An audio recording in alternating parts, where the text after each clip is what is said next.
Richard Nixon decía que América Latina se inclinará hacia donde se incline Brasil.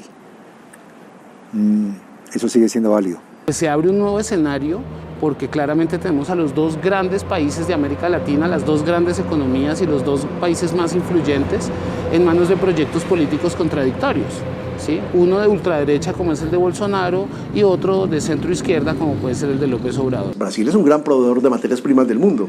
Es que entre los dos países, México y Brasil, está el futuro de la región.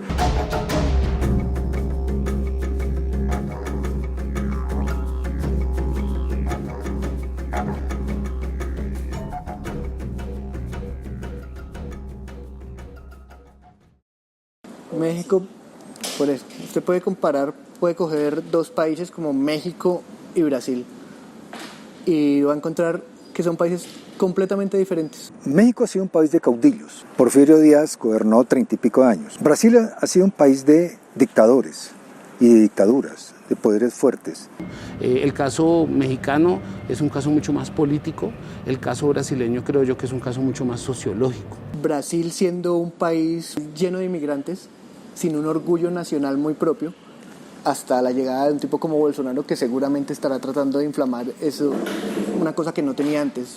El caso de Bolsonaro también tiene que ver con el hartazgo y con el temor, pero ya no frente a las instituciones, frente a los partidos o frente a la política tradicional como muchos lo han aseverado, sino que pienso yo que tiene que ver más con la reacción de sectores sociales que se han sentido amenazados frente a los avances de las nuevas ciudadanías.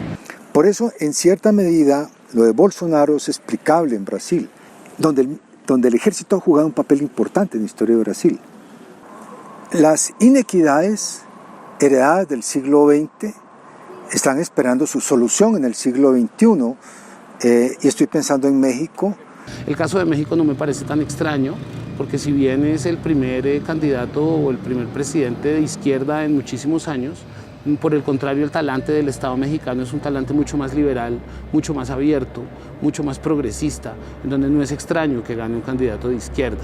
En México, después del PRI, que algunos Vargas Llosa le llaman la democracia perfecta, la dictadura perfecta, el ensayo de López Obrador es un ensayo interesante. Que los vaivenes electorales de quien esté en el gobierno, si la izquierda o la derecha, en este caso son secundarios, porque lo que se cocina, digamos, por debajo de lo institucional, de lo aparente, es una movilización social y un empoderamiento de los sectores sociales y populares como nunca antes se había visto en América Latina. Pienso que eso es un gran avance. Los dos mandatarios no parecen tener una agenda o una ruta como para jalonar a toda América Latina hacia el desarrollo o por lo menos a reducir la inequidad. Invito a pensar ese momento más allá de la coyuntura de Bolsonaro y de López Obrador, sino como de las estructuras políticas de estos países.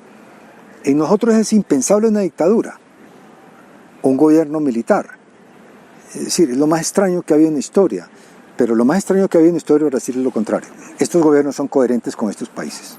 A diferencia de la tradición que ha tenido Brasil como actor internacional independiente, creo que Brasil se va a comportar como un Estado obediente a los Estados Unidos, mientras que México, que tradicionalmente había sido un país, o al menos en las últimas décadas, obediente de los Estados Unidos, creo que ahora va a servir de contrapeso.